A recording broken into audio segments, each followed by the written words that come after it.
Բարի օր բոլորին Mountain High Farms-ից Ջրաղացի ձոր Դիլիջան ազգային պարկ Տավուշ Հունիսյան հոյակապ եղանակ մինչև ուրեմն տեսաերիզին, տեսանյութին անցնելը խնդրում եմ բաժանորդագրվել մեր արիքին, խնդրում եմ հավանել մեր վիզիոները տարածել, խնդրում եմ նաև մտնել և տեսնել այս տեսանյութի տակ դրված մեր կայքեջը, որտեղ որ դուք կարող եք ծանոթանալ մեր աշխատանքի սկզբունքներին, ինչպես նաև առցանց գնել մեր արտադրանքը, ընդամենը սեղմելով գնել առցանց կոճակը և կբերեն ձեր տուն, ձեր հասցեով, ձեր կողմից ընտրած կտորը գեր ժամանակակից պատթարոն 1.5 տարի ժամկետով պահպանման առնվազն, ինչպես նաև բարկոդով, հենց փաթեթի վրա դուք կարող եք տեղափոխվել մեր կայքեջում այն մասը, որը ձեզ կպատմի, թե ինչպես պետք է և կարելի է պատրաստել կոնկրետ կտորը։ Ես ուզում եմ նախ ցույց տալ մեր վերականգնողական հարացեցման այս պատկերը, որ ես միշտ ցույց եմ տալիս։ Սա լարն է, այս լարից աջ, ուրեմն մեր սև անգուսների տղաների գլխականակն է, տեսեք ինչ վիճակ է, իրենք համարյա վերջացրել, մի քիչ բան է մնացել են վերևը, որպեսզի վերջացնեն։ Արոտավայրը տրորել են մի մասը ճիշտ այնպես, ինչպես որ մենք պլանավորել էինք, 30%-ը արածել, 30-ը տրորել, այն մնացած 30-ը թողնել։ Այս կողմը, լարից այն կողմ, որը մենք դեռ նոր պետք է տանք իրենց այսօր կամ վաղը, գոտկատեղի չափ խոտ է։ Սա է, տեսեք, ամբողջ լանջով բարձրանում է։ Սա է շատ գեղեցիկ պատկեր, ինչ է նշանակում վերականգնողական հարացեցում։ Եվ մենք կանցնենք այդ շրջապտույտը, կանցնենք մյուս կողմ, իսկ այս արոտավայրը ընդամենը 1 ամսից ինքը կվերականգնվի ավելի թարմ և ավելի որակյալ խոտով և պատրաստ կլինի նորից հարացեցման։ Սա հնարքներից մեկն է վերականգնողական հարացեցման, այս պարզ հնարքի շնորհիվ մենք թողնում ենք մեր արոտավայրերը միշտ կանաչ, մինչև խորաշուն, անընդհատ մենք ունենում ենք կանաչ նոր դուրս եկած, ճակերտների մեջ ասած մայիսյան խոտ։ Ուզում եմ այսօր մի հատ շատ կարևոր թեմայի մասին խոսել և ըստ երևույթին սա վերականգնողական հարացեցման ամենավերջի արդյունքն է, որի մասին մենք այսօր պետք է խոսենք։ Տեսեք, մենք խոսել ենք նրա մասին, որ սա տնտեսապես արդյունավետ է, առանց հավելյալ կերերի օգտագործման, կենդանիներին ուրեմն ավելի լավ պայմաններում, քան թե գոմերում պահել, բաց երկնքի տակ առողջ են կենդանիները, անընդհատ արոտում, անընդհատ թամ խոտի մեջ, իմիջիանոց սրանք մեր դորպեր տղաներն են, որոնք հիմա առանձնացված են այս ծլերի հետ։ Եթե ես մի քիչ հետ մնամ այս թեմայից, ասեմ, որ այս տղաները ինչ են անում, հիմա իրանք առանձնացվել են և պատրաստում են 2 կարևորագույն գործողության, ընդամենը 3 շաբաթից։ Այս տղաները մի մասը մտնելու է արդեն խոտային պտման տակ, ֆինիշինգի, որոշը նաև կմտնի հատիկային պտման տակ, ինչպես խնդրել է մեր հաճախորդը, մեր արտադրանքի գնորդը և մեր հովանավորներից մեկը միաժամանակ։ Մյուս մասը տղաների կգնա և կմիանա աղջիկների գլխաքանակին և մենք կսկսենք հուլիսից արդեն կսկսենք բեղմավորման սեզոնը։ Բոլորդ գիտեք, մենք ծինը կառավարում ենք այնպես, որպեսզի մեր մոտ ծնի սեզոնը սկսի ապրիլ ամսից, ոչ շուտ։ Մենք չենք ուզում ձմեռային ծիներ, չենք ուզում վաղ գարնանային ծիներ։ Ապրիլի վերջից, կեսերից, երբ որ արդեն արոտները քիչ թե շատ կանաչ են և մայրերը կարող են հանգիստ առատկաթով կերակրել իրենց փոքրիկներին, որը կարևոր։ Հիմա այսօրվա թեմայի մասին, արդյունքը, ինչի համար ենք մենք սա անում, բացի տնտեսականից, բացի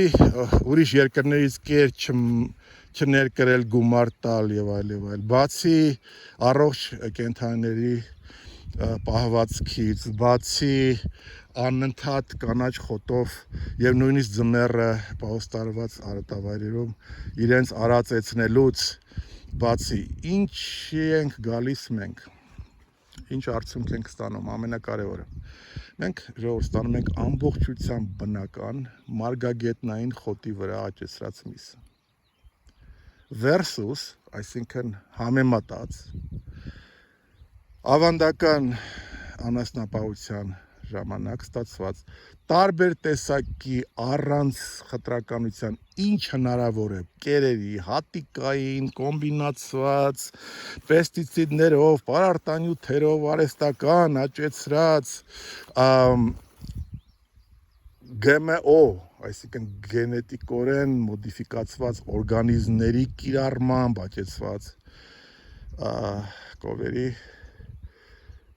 միս ներառյալ, որ դրանք քանի որ պահվում են գոմերում կամ ֆիդլոթերում, իրենք անընդհատ ենթարկվում են բուժ միջամտության, անտիբիոտիկներ, հորմոններ, աճի հորմոններ եւ այլն եւ այլն։ Դա համեմատությունն է։ Հիմա ո՞րն է առավելությունը, հա, այս բացառապես մարգագետնային խոտի վրա աճեցրած մսի։ Առաջի հերթին, սա արդեն կոնկրետ գիտություն է եւ առաջի հերթին այն ինչ որ հայտնի է արդեն գիտական աշխարհին եւ մարդկանց, որ միսը, որը աճեցվել է մարգագետնային խոտի վրա կամ խոտի վրա աճեցված եւ ֆինիշինգ արած, հա, պատված, ուրեմն պարունակում է ավելի շատ օմեգա 3 ճարպաթթուներ։ Օմեգա 3 այն դեպքում, երբ որ ավանդական գոմային եւ կերային բաղադրիչներով, խառնուրդներով աճեցրած միսը պարունակում է շատ օմեգա 6 ճարպաթթուներ։ Ինչով են տարբերվում օմեգա 3-ը եւ օմեգա 6-ը իրարից։ Օմեգա 6-ը առաջացնում է բորբոքումներ։ Օմեգա 3-ը հակառակը կանխում է մարդի օրգանիզմի բորբոքումները եւ բարենպաստ է ազդում ուղեղի եւ սրտի աշխատանքի վրա։ Տեսեք երկու ամենակարևոր պայմանները, որ մարդու առողջությանը պետք է ուղեղ եւ սիրտ։ Օմեգա 3 ուրեմն այդ ճարպաթթուն։ Երկրորդը կոնյուգացված, ավելի շատ կոնյուգացված կոչվում է լինոլեաթթու։ Սա ամենակարևոր բաղադրիչներից մեկն է խոտի եւ մարգագետնային հատկապես խոտի վրա աճեցված կենդանիների մսի, կանխում են ամենաահավոր հիվանդություններից մեկը մարդու կյանքում քաղցկեղը։ Այսինքն այս եղանակով աճեցրած միսը քաղցկեղ է նույնիսկ կանխում։ Այն դեպքում, երբ որ ավանդական գոմային պայմաններով եւ խառնուրդներով, կերային խառնուրդներով աճեցրած միսը, չեմ ասում, որ քաղցկեղ կառաջացնի, բայց ոչ, չի ուրեմն կանխարգելում քաղցկեղը, որտեղ նրա մեջ ընդհանրապես կամ համարյա շատ քիչ կոնյուգացված լինոլեաթթու է պարունակում։ Երրորդ առավելությունը դրանք հակաօքսիդանտներն են, ժողովուրդ, որը պարունակվում է այս կենդանիների մսում, մարգագետնային խոտի վրա աճեցված, դրանք հակաօքսիդանտները առաջի հերթին վիտամիններն են, դա վիտամին E-ն է, շատ ուժեղ ուրեմն հակաօքսիդանտ, որը պարունակում է կանաչ խոտի մեջ առատքանությամբ եւ կարոտին, դա վիտամին A-ն է, որը նույնպես պարունակում է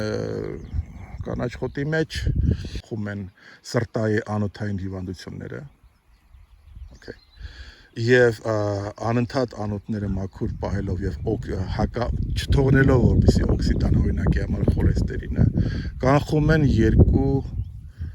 շատ սարսափելի աստված հեռու տանի հիվանդություն՝ Պարկինսոնի հիվանդությունը եւ Ալցհեյմերի հիվանդությունը։ Հիմա տեսեք մեկ-մեկ որ կարդում ես եւ հետեւում ես գիտական նյութերի, որոնք հրապարակվում են բարձր հեղինակություն ունեցող ինստիտուտների կողմից, միջազգային ինչի են մարդիկ մեծ տարիքում Պարկինսոնի եւ Ալցհեյմերի հիվանդություն ձեռք բերում։ որովհետև հակաօքսիդանտների պակաս կա իրենց օրգանիզմում արդյունաբերական միս ուտելու օգտագործելու պատճառով։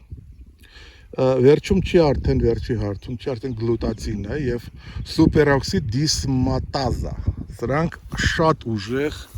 հակաօքսիդանտներ են, որոնք պարունակում են այս մսում ոչ թե ավանդական կերերի վրա աճեցրած սիլոսի եւ մնացածի վրա աճեցրած գերախառնուրդերով աճեցրած մսի մեջ։ Վերջապես այս հակաօքսիդանտները եւ նյութերը նաեւ արյան շաքարն են ուրեմն բալանսավորում, իջեցնում եւ կա մի հատ շատ ավելի կարեւոր հատկություն այս մսերի, որոնք իրենք այսպես մեր լեզվով ասած դիետիկ են, բայց դա նշանակում է, որ նրանք ունեն ճարպային եւ կերային այդ կիլոկալորիաների ճիշտ բալանս, այսինքն եթե նայենք USDA-ի ուրեմն սանդղակով մարմարայնությանը մսի ծայրահեղ 5 աստիճանի, դրանից հետո գալիս է 4-ը moderate, այսինքն մի քիչ, 3-ը միջինն է, հետո գալիս է 2-1, ուրեմն 1 դեգրադացիա ընդհանրապես ճարպեր չկան եւ մարմարայնություն չկա։ Երկրորդում կա մի քիչ, երրորդը միջինն է, 4-րդը լավ է, 5-րդը ծայրահեղ է։ Հիմա տեսեք, այս կենթանիները ձեզ կտան 3-4 աստիճանի մարմարայնություն, այսինքն ծայրահեղ ճարպոտ չի լինի միսը, որը դիետիկի այդ իմաստով, որ կարելի է նաև քաշը կարգավորել։ Եվ ամենակարևորը քաշի կարգավորման տեսակետից, որ այս կենթանիների, այս մեթոդով աճեցրած կենթանիների միսը ավելի հագեցնող է, ավելի քիչ միս ուտելով մարդը ավելի շուտ կշտանում է եւ կարիք չի լինում շատ միս ուտել։ Ես որպես միս աճեցնող մարդ երևի դա չպետք է ասեմ, բայց դա իսկապես տենց է։ Մեր մսից ավելի քիչ եք օգտագործելու, որը բերելու է ձեզ եւ քաշի բալանսավորման, դիետայի ճիշտ կազմավորման եւ պահպանման այդ բոլոր խնդիրները կլուծի։ Սա շատ կարեւոր հատկություններ են։ Հիմա նայեք,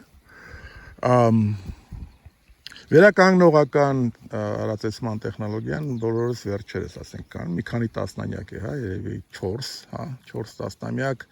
5-րդ տասնամյակն է բոլորում արդեն խորացել է մյուս մայրցամաքներում, ասենք Միացյալ Նահանգներում, բավականին Եվրոպայում արդեն թափ է առնում, Հայաստանում մենք ենք առայժմ առաջինը, հուսով ենք, որ ուրիշներն էլ կլինեն։ Եվ մենք բոլորս այս արածեցման եւ անասնապահության այս տեխնոլոգիան կիրառողներս պարզապես աճեցնում ենք առողջ սնունդ, առողջ միս։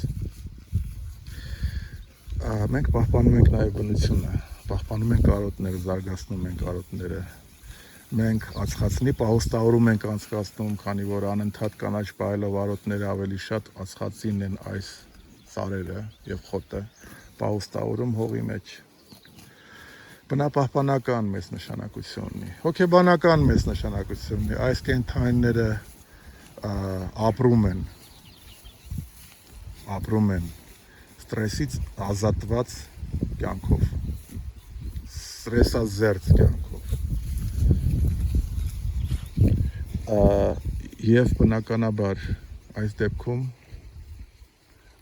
մեծ հավանականությամբ դուք ստանում եք բարձրակարգ միս եւ էթիկական նորմերով ճիշտ աճեցված միս։ Սա կարևոր է։ Կարևոր է մարդու առողջության համար եւ սննդակարգի համար։ Այսքանի մասին է ասում այսօր խոսեի, կներեք ուրեմն տերմինախեղտ անելու համար, բայց կարող եք ինքներդ նայել, հետևել եւ համոզվել, դա իսկապես այդպես է եւ դա շատ կարեւոր է եւ գնալով ավելի կարեւորվում է մարդու առողջության համար։ Այս կենթանիները նաեւ ավելի քիչ դեղորայքներ է ստանում, դա էլ ավելացնեմ։ Այսինքն այն հակաբիոտիկային եւ հորմոնային մնացորդները, որ պետք է լինեն իրենց արյան եւ մսի մեջ, իրենք չկան։ հակաբիոտիկային մնացորդները ուրեմն առաջացնում են բակտերիաների աճ մսում եւ օրգանիզմում, այս կենթայիների հետո մարդկանց փոխածվում է, որոնք տոլերանտ են, այսինքն իրենք շատ դիմացկուն են հակաբիոտիկների նկատմամբ։ Այսքանն է ուզում այսօր ձեզ բացատրել պատմել, շնորհակալություն մեզ հետևելու համար եւ կտեսնվենք։